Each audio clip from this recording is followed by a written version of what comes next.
Gujarat's #1 engineering university, Sankalchand Patel University, 9642706257.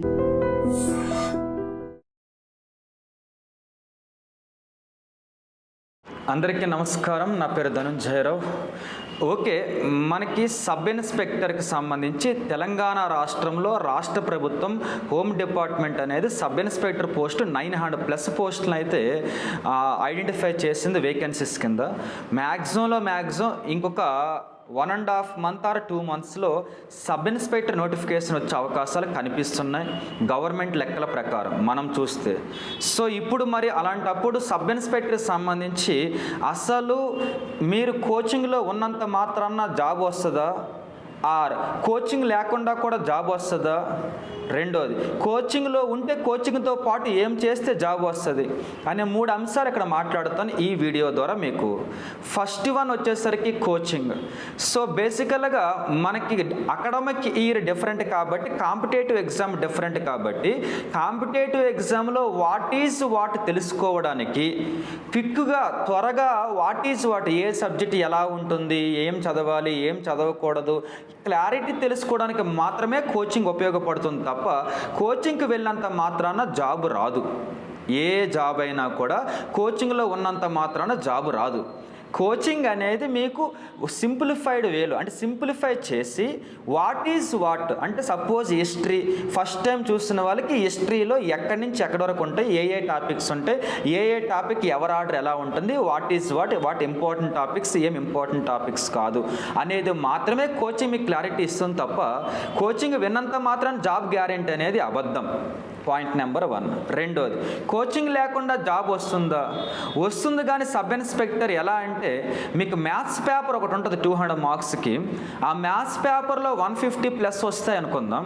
150+ వస్తే GS paper పైన సొంతంగా ఒక 4-5 పుస్తకాలు కొనుక్కొని ఒంటరిగా చదువుకున్నా కూడా మీకు జిఎస్ పేపర్లో 200 మార్కులకి నెగిటివ్ ఎలా ఉండదు కాబట్టి ఒక 110 మార్కులు 115 మార్కులు వచ్చినా కూడా కోచింగ్ లేకుండా జాబ్ వస్తుంది. కానీ అది రిస్క్లా ఉంటుంది. ఎందుకని మీరంతా సొంతంగా చదివితే టైం అంతా కిల్లింగ్ అవుతుంది కాబట్టి అది డేంజరస్. సో కోచింగ్ ఉంటే కొద్దిగా బెటర్. కోచింగ్ లేకపోయినా వస్తుంది కానీ మ్యాథ్స్ చాలా బలంగా హైపర్గా ఉంటేనే పాసిబుల్, అది లేకపోతే కుదరదు. సో ఇప్పుడు కోచింగ్ ఉండాలి. కోచింగ్ ఏ మోడ్లో ఉంటే అవకాశాలు ఎక్కువ ఉంటాయి? ఆన్లైన్ మోడ్లో ఎక్కువ అవకాశాలు ఉంటాయా, ఆఫ్లైన్ మోడ్లో ఎక్కువ అవకాశాలు ఉంటాయా? మీరు first time prepare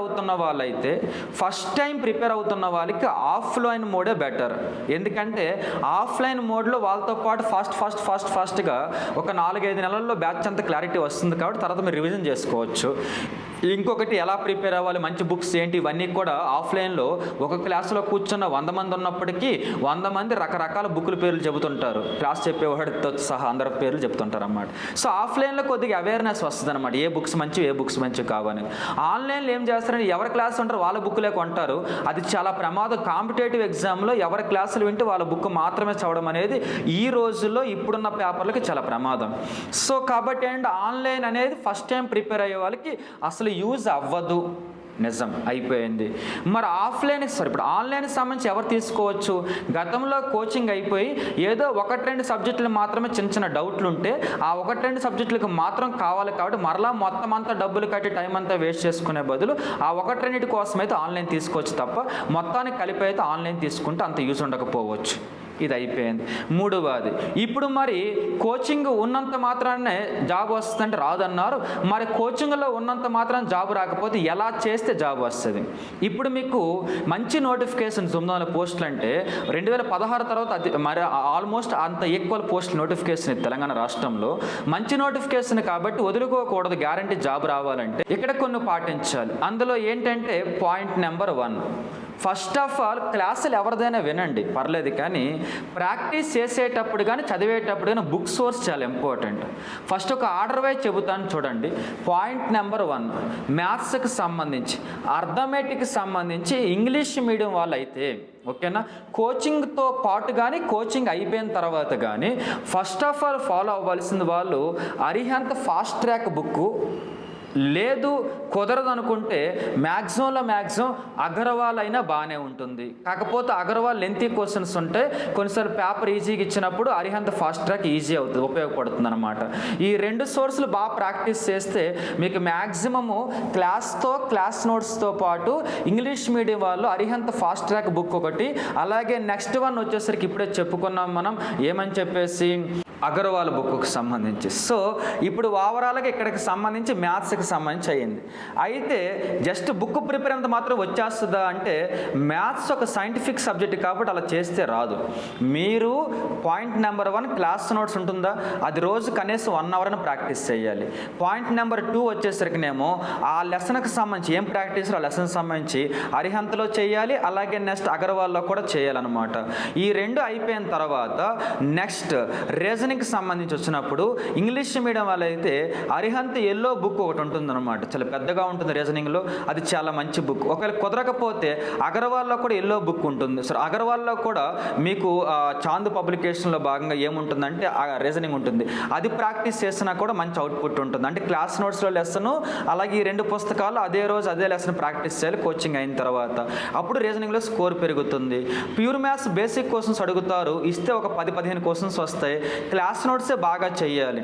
so book స్పెషల్గా ఏం వద్దు.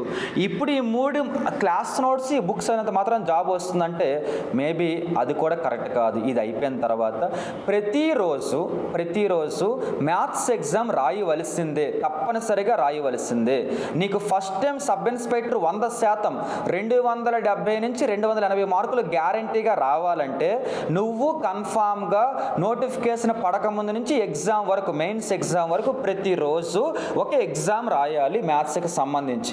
ఆ ఎగ్జామ్ ఎలా ఉండాలంటే ఒక 30 క్వశ్చన్స్ అనేవి, పెద్ద ఎగ్జామ్ రాయకూడదు, ఎందుకంటే పెద్ద ఎగ్జామ్ రాస్తే డేలో టైం కిల్ అయిపోతుంది. ఒక స్మాల్ ఎగ్జామ్, సింపుల్ ఎగ్జామ్, ఒక 30 క్వశ్చన్స్ అనేవి అర్థమెటిక్, రీజనింగ్, ప్యూర్ మ్యాథ్స్కి సంబంధించి 10 క్వశ్చన్స్ ఉండేలా చూసుకొని ఒక 30 క్వశ్చన్స్ అనేవి మీరు ఆ రోజు ఏ లెసన్ ప్రాక్టీస్ చేస్తున్నారో ఆ లెసన్కి సంబంధించిన క్వశ్చన్స్ ఉన్నటువంటివి 60 క్వశ్చన్స్ రోజుకి గంట టైం పెట్టుకొని రాయాలి.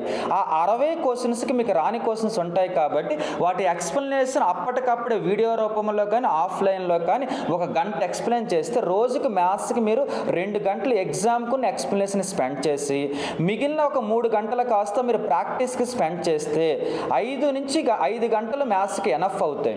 కానీ ఎగ్జామ్ రాయకుండా ఓన్లీ ప్రాక్టీస్ చేస్తే మాత్రం అంత ఎక్కువ మార్క్స్ వచ్చే అవకాశం ఉండదు. ఓన్లీ సీనియర్ ఆస్పిరెంట్లకు మాత్రమే స్కోర్లు పెరుగుతాయి, అలా అయితే మిగిలిన వాళ్ళకి రావు. సో మీకు యంగ్స్టర్స్ అయినప్పటికి కూడా మీకు మ్యాథ్స్ పేపర్లో 150-160 మార్క్స్ రావాలంటే రోజు మీరు కన్ఫామ్గా ఏం రాయాలి, మ్యాథ్స్ ఎగ్జామ్ రాయాలి. 30 మార్క్స్ అన్నీ కలిపి ఉండాలి. 30 ఆ రోజు ఏ లెసన్ చేస్తున్నారో ఆ లెసన్ ఉంటే బెనిఫిట్ ఉంటుంది. మరి ఇలా ఎవరు పెడతారు ఎగ్జామ్ని? ఎవరైనా పెడితే ట్రై చేయండి, ఎవరైనా పెడితే రాయండి. ఒకవేళ ఎవరు ఇటువంటి ఎగ్జామ్ పెట్టకపోతే ఏప్రిల్ 1st వీక్లో ఎలాగ పెడుతున్న బ్యాచ్ అనేది, సో ఆ బ్యాచ్లో ఎలాగే పెట్టబోతున్నాం డైలీ 60 క్వశ్చన్స్ అనేవి విత్ ఎక్స్ప్లెనేషన్. సో ఇది నేను చెప్పిన ప్యాటర్న్ ఉపయోగించుకోండి. మన దగ్గర లేదు, బయట ఉంటే బయట చూసుకోండి. ఎందుకంటే ఇక్కడ మీకు జాబ్ రావడం ఇంపార్టెంట్ మన వీడియో ఉద్దేశం, అంతేగాని కోర్సెస్ క్లాసెస్ అనేది కాదు. రెండవది ఇక జిఎస్లోకి వెళ్ళినట్లయితే జిఎస్లో వచ్చేసరికి మనకి సబ్ ఇన్స్పెక్టర్ రావాలంటే అన్ని సబ్జెక్టులు చదవాల్సిన పని లేదు, పర్ఫెక్ట్ అవ్వాల్సిన పని లేదు. జిఎస్లో కేవలము ఒక 5 పిల్లర్స్ ఉంటాయి, వాటిని పర్ఫెక్ట్గా ప్రాక్టీస్ చేస్తే సరిపోతుంది. ఏంటి 5 పిల్లర్స్ అంటే పిల్లర్ నెంబర్ 1 ఏంటి, కరెంట్ అఫైర్స్ మొత్తం మీద 50 మార్క్స్ వస్తాయి. మరి కరెంట్ అఫైర్స్ 50 మార్క్స్కి మీరు గ్యారంటీగా సబ్ ఇన్స్పెక్టర్లో మంచి మార్కులు రావాలంటే 45 వరకు నీకు తెలిసిన ఉండాలి ఎగ్జామ్ పేపర్లో 50 క్వశ్చన్స్లో, అప్పుడు మంచి మార్క్స్ వస్తాయి. మరి 45 రావాలంటే సోర్సెస్ ఏంటి? పాయింట్ నెంబర్ 1 తెలుగు మీడియంలో అందుబాటులో ఉన్నటువంటి మ్యాగజైన్ ఒకే ఒకటి, అది కూడా షైన్ ఇండియా అని మీ అందరికీ తెలిసినటువంటిది. అది ఎలాగో చదువుతారు, చదవాలి. దాంతోపాటు ఆల్టర్నేటివ్గా 45+ రావాలంటే ఇంగ్లీష్ మీడియం బుక్ ఏమైనా తీసుకోవాలి. ఇంగ్లీష్ మీడియంలో వచ్చేసరికి మీకు అరిహంత్ మంత్లీ కరెంట్ అఫైర్స్ ఉంటాయి, లేదు అరిహంత్ 6 months కరెంట్ అఫైర్స్ ఉంటాయి, అరిహంత్ 1 year కరెంట్ అఫైర్స్ ఉంటాయి.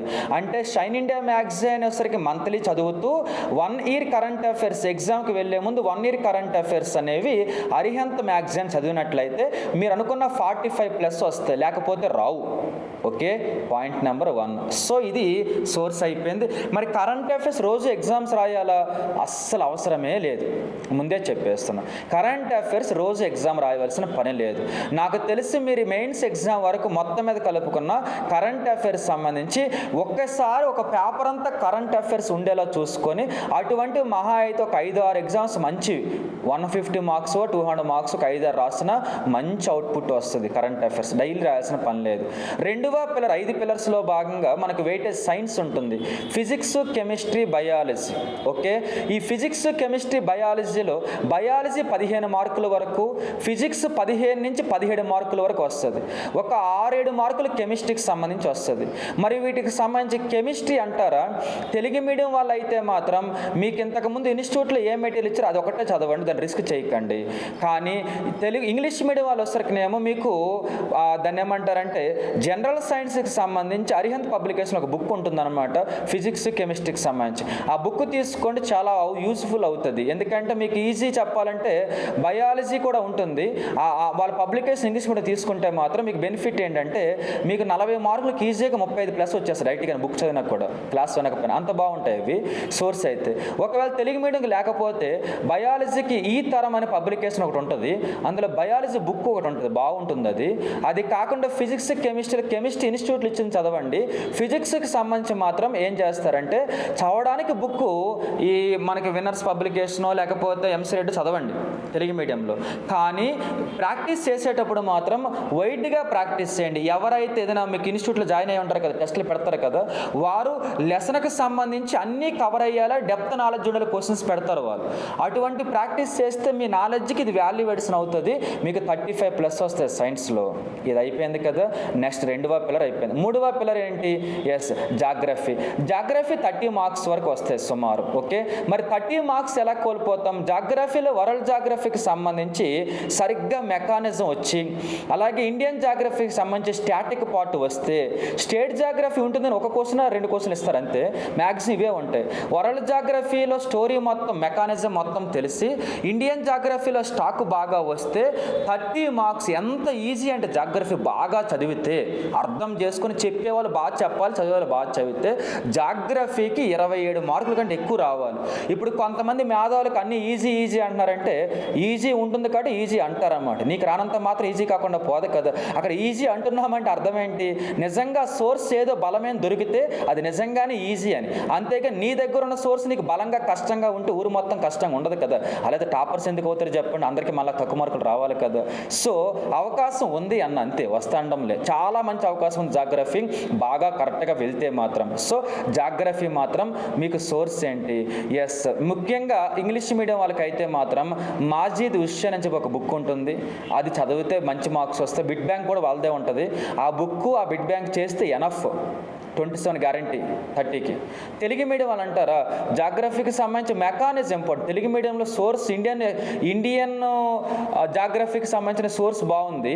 వరల్డ్ జాగ్రఫీకి సంబంధించి ఎస్ఐ ఇన్స్టిట్యూట్లో చెప్పే ఫ్యాకల్టీస్కి ఏమైందంటే వారు గతంలో ఎస్ఐకి దానికి ప్రిపేర్ జాబ్ రాని వాళ్ళు ఉంటారు కాబట్టి వారికి వరల్డ్ జాగ్రఫీ టచ్ ఉండదు. వరల్డ్ జాగ్రఫీ బాగా చెప్పాలంటే గ్రూప్ 1కి సంబంధించిన ఫ్యాకల్టీస్ కానీ వీళ్ళు బాగా చెబుతారు, యూపీఎస్సీ వాళ్ళు, అది బాగా చెబితే గ్యారంటీ మార్క్స్ వస్తాయి అన్నమాట. సో చూసుకోండి ఒకసారి. తెలుగు మీడియం సంబంధించి వరల్డ్ జాగ్రఫీకి మంచి సోర్స్ అంటే నేను చెప్పలేను.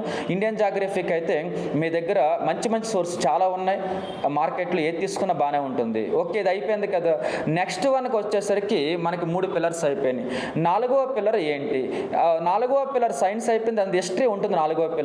4వ పిల్లర్ ఇండియన్ హిస్టరీకి సంబంధించి మీరు చూస్తే ఏన్షియంట్లో ఒక 10 క్వశ్చన్లు, మిడివల్లో ఒక 5 క్వశ్చన్స్, మోడర్న్లో ఒక 15 క్వశ్చన్స్ ఇస్తున్నారు అనమాట. సో అది కూడా లిమిట్స్ ఉన్నాయి, ఎక్కడి నుంచి వస్తున్నాయి ఎక్కడి నుంచి రావు అని. సో బుక్కు సంబంధించి వస్తే మాత్రం ఎలా యాజ్ యూజువల్గానే ఇంగ్లీష్ మీడియం వాళ్ళు వచ్చేసరికి స్పెక్ట్రమ్ చదువుతారు, తెలుగు మీడియం వాళ్ళు వచ్చేసరికినేమో యాజ్ యూజువల్గానే ఏం చేస్తారు, మీకు ఇంతకుముందు క్లాస్ ఎవరు చెప్తారో వాళ్ళు చదువుతారు, లేదా సీనియర్ సార్ది చదువుతారు అనమాట. సో నేను దాని గురించి అనడం లేదు, కానీ లిమిట్స్ ఉన్నాయి హిస్టరీలో. ఆ లిమిట్స్ తెలుసుకొని చదవండి, ఏవి పడితే అవి చదివేది టైం వేస్ట్ అయిపోతాయి. సింప్లిఫై చేసుకొని హిస్టరీ కొన్ని లిమిట్స్ ఉన్నాయి, అంతవరకు అడుగుతారు ఎస్ఐకి, ఏవి పడితే అడగరు ఎస్ఐకి. సో అదొకటి తెలుసుకోండి. ఇంకొక పిల్లర్ 5వ పిల్లర్ ఇండియన్ కాన్స్టిట్యూషన్. 20 మార్క్స్ వరకు వస్తాయి అప్రాక్సిమేట్గా, ఇంక ఎక్కువ రావచ్చు తక్కువ రావచ్చు. సో 20 మార్క్స్ వరకు వచ్చినప్పుడు ఈ 20 మార్క్స్లో గ్యారంటీగా 20కి 18-19 మార్కులు రావాలా. సరిగ్గా ఇండియన్ కాన్స్టిట్యూషన్ విని, ఇండియన్ కాన్స్టిట్యూషన్ అంతా ఉండదు సిలబస్లో. సబ్ ఇన్స్పెక్టర్కి సెంట్రల్ స్టేట్ రిలేషన్స్ లాంటివి ఉండవు సిలబస్లో. ఎంతసేపు స్టాక్ కంటెంటే ఉంటుంది ఎస్ఐకి సంబంధించి. కాబట్టి స్టాక్ కంటెంట్ ఇండియన్ కాన్స్టిట్యూషన్ సంబంధించి బాగా చదవండి. బుక్ అంటారా, తెలుగు మీడియంలో ప్రభాకర్ రెడ్డి సార్ది కానీ తీసుకోండి, లేదా ఎంసీ రెడ్డి వాళ్ళది కానీ, లేకపోతే పాలిటిక్స్ సంబంధించి ఉంటాయి కదా పబ్లికేషన్ తీసుకోండి, ఏమైనా పర్లేదు. ఇంగ్లీష్ మీడియం సంబంధించి యాజ్ యూజువల్గానే మీరు ఎట్టి పరిస్థితుల్లో కానీ లక్ష్మీకాంత్ చదవకూడదు. దేనికి సంబంధించి స్టేట్లో పాలిటీలో 20 మార్క్స్ రావాలంటే ఎస్ఐకి లక్ష్మీకాంత్ పనికిరాదు, అది స్టోరీ వైజ్ ఉంటుంది. స్టాటిక్ పార్ట్ ఉంటే తెలుగు మీడియం ఏదో చదవండి, కష్టపడి ఈజీ అవుద్ది అనమాట పాలిటిక్స్ సంబంధించి. ఈ 5 మెయిన్ పిల్లర్స్, ఈ 5 బాగా చదివితే వీటి వెయిటేజ్ సుమారు 150 వరకు ఉందన్నమాట. 150లో 130 వరకు వస్తే మిగిలిన 50 నెగిటివ్ లేదు కాబట్టి పైపైన ఒక్కొక్కసారి చదివినా కూడా మీకు యావరేజ్గా 50లో ఒక 20 రైట్ అయినా 150 వరకు వచ్చేస్తుంది. మంచి స్కోర్ 300 అంటే చాలా పెద్ద స్కోర్ కదా, చాలా అంటే చాలా టాపర్ స్కోర్ అది. సో కాబట్టి మీరు సరిగ్గా ఇప్పటి నుంచి ప్లాన్ చేసుకుంటే స్కోర్ వస్తుంది. లేదు పెద్ద ఇక్కడ ఒక గుంపు ఉంది, గ్రూప్ ఒక 540 మంది 1000 మంది ఉన్నారు, 1000 మందిలో భాగంగా మేము కూడా వెళ్ళిపోతాం, వాళ్ళతో పాటు చేసేస్తుంటే వాళ్ళు ఎవరో బాగా చదివే 10 మంది ఉంటారన్నమాట, వాళ్ళ జాబ్ వస్తుంది. మిగిలిన 990 మంది కూడా ఖాళీ తిరగాల్సి వస్తుంది. సో మంచిగా ప్లాన్ వేసుకోండి, బాగా చదవండి. ఇప్పుడు నేను చెప్పినంత మీకు ఉపయోగపడుతుందని అనుకుంటున్నాను. మరి ఉపయోగపడితే ఉపయోగించుకోండి. అంతేగాని విమర్శించడానికి ఏదేదో ఉంది కదని చెప్పి సోషల్ మీడియా పడితే పెట్టుకోవద్దు, కామెంట్ పిచ్చుకుంటాయి. ఎందుకంటే విమర్శించడానికి మీకు ముందు మీరు ఎస్ఐ ప్రిపేర్ అవుతున్నారన్నమాట. అంటే నాకంటే చాలా చిన్న ఏజ్ వాళ్ళు మీరు. ఇంకొకటి మేము గవర్నమెంట్ సర్వీస్ చేసి వచ్చాం కాబట్టి ఫుల్ ఆఫ్ ఎక్స్పీరియన్స్, 18 నుంచి ఫ్యాకల్టీ చేస్తున్న యూపీఎస్ ఇన్స్టిట్యూట్లో, గ్రూప్స్ ఇన్స్టిట్యూట్లో. కాబట్టి మీకు కొద్దిగా అవేర్నెస్ తక్కువ ఉంటుంది, అర్థం చేసుకుని వినాలి తప్ప ప్రతి ఒక్కరు ఫ్యాకల్టీ అయిపోకూడదు, ప్రతి ఒక్కరు మేధావుల సలహాలు ఇవ్వకూడదు. అదే పెద్ద తప్పు. మంచి చెప్పేటప్పుడు గ్రహించడం చాలా ఇంపార్టెంట్. అది గ్రహించకుండా దాన్ని విమర్శించే వాళ్ళు ముందు ఫెయిల్ అవుతుంటారు అన్నమాట. కాబట్టి గుర్తు చేసుకుని మీ ఇష్టం కదా మీ సోషల్ మీడియా. ఎనీవే మరొక గొప్ప వీడియోతో మరలా కలుద్దాం. ఓకేనా? Thank you.